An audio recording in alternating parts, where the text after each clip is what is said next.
Hello, hello. I would like to welcome all of you to another episode of Food for Thought with Jay Hicks. I'd like to start by thanking my followers, subscribers, and those of you who comment on or like my videos. I appreciate that.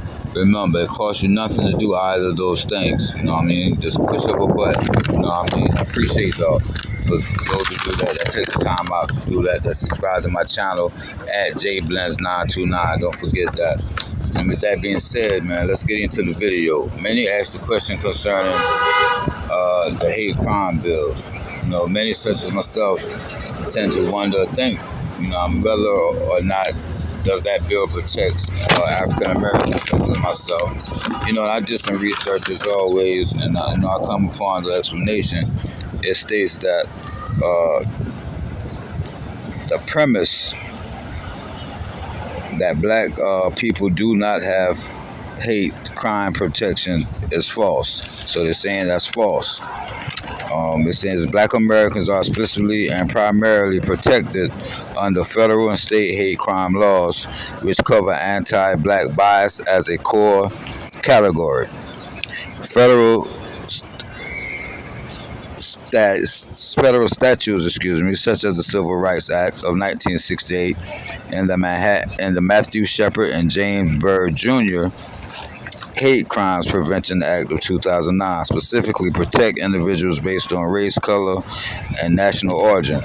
In fact, this goes on to say historical anti-racism and anti-lynching legislation, including the Emmett Till Anti-Lynching Act, were created directly in response to anti-black racial violence. Now I'm just going to give my thoughts and opinions on that. Okay, they said, as we know, the TQ, however you say it, the Asians, Jews, they all have hate crime bills, and many blacks, such as myself, argue that we don't see most look at it as it's false, that we do have them, and again, and I state this every video, what I'm saying, I try to cover politics, some entertainment, but mostly I want to know what's going on in the world, that's my main focus, and I would like to share what's really going on to my fellow people, my fellow men and women, and things of that nature, and how I see it is blacks, we and I always state that we're always behind the eight ball. It's like everybody comes to this country. You got the Arabs now, especially in New York. They come here owning things. They own stores, the bodegas, almost on every corner. In any city in New York, you can see there's little to no blacks that own anything. And part of that is our fault because we are too, and I always say we as black people, I feel that for the most part, we always worry about the wrong things. We're more into the entertainment, into the fashion, which is all right. But the things we should be involved in, such as worldly events, what's going on in our communities, and things of that nature, it's like we're not really concerned about those. And that's why they're able to push other bills and things for other races, because they are into that. They specifically look for what affects their communities as a whole.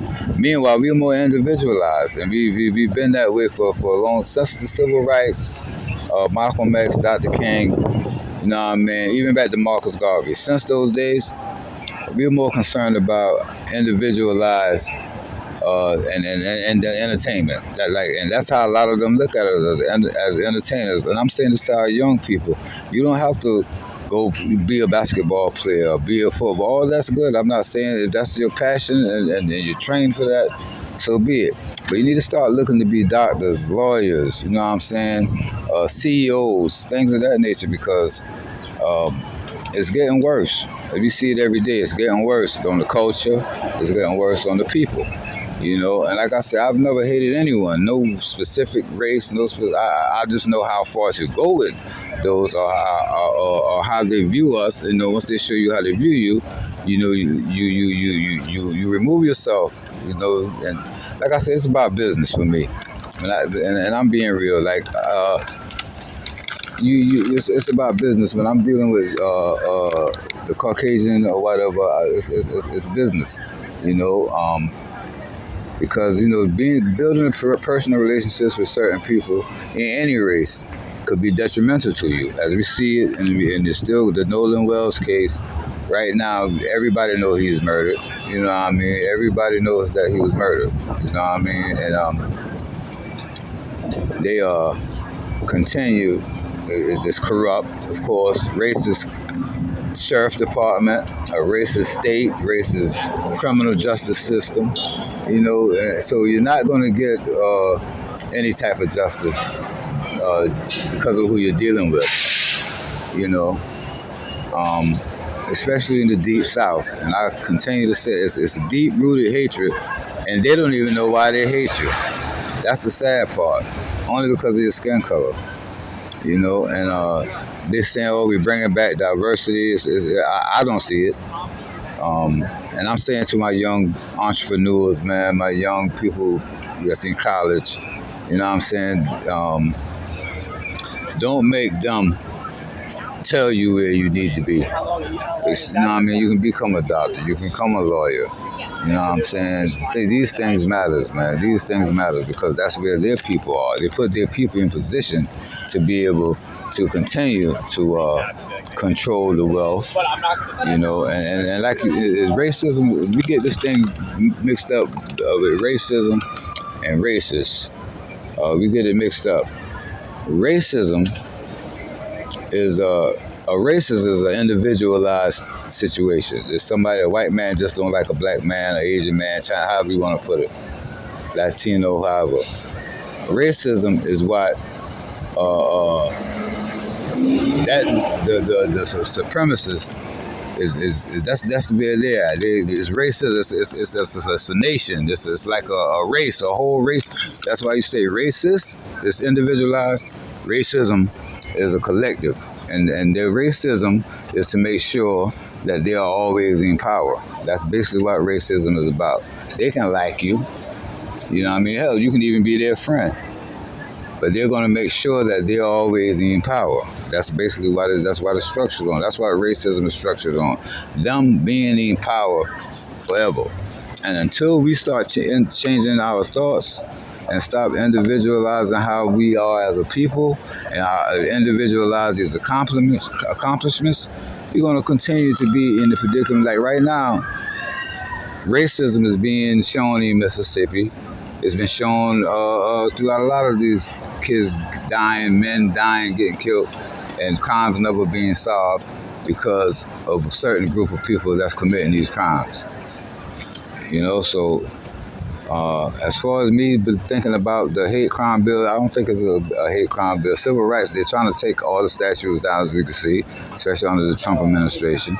So, that's basically what racism is about. Racism is about them being in power, the criminal justice system, the wealth, the banks, the schools, the education. That's what racism is about. See, they're trying to take out black history, and expecting us to be like, okay, it's fine, and continue to. That's why I say we have to stop trying to be comfortable. Stop wanting to be comfortable. It's not about comfortability, man. I'm telling you, it's not about being comfortable. It's about, as a nation, as a people, doing what we have to do, man, to stop this racism. And until then, it's going to continue to happen.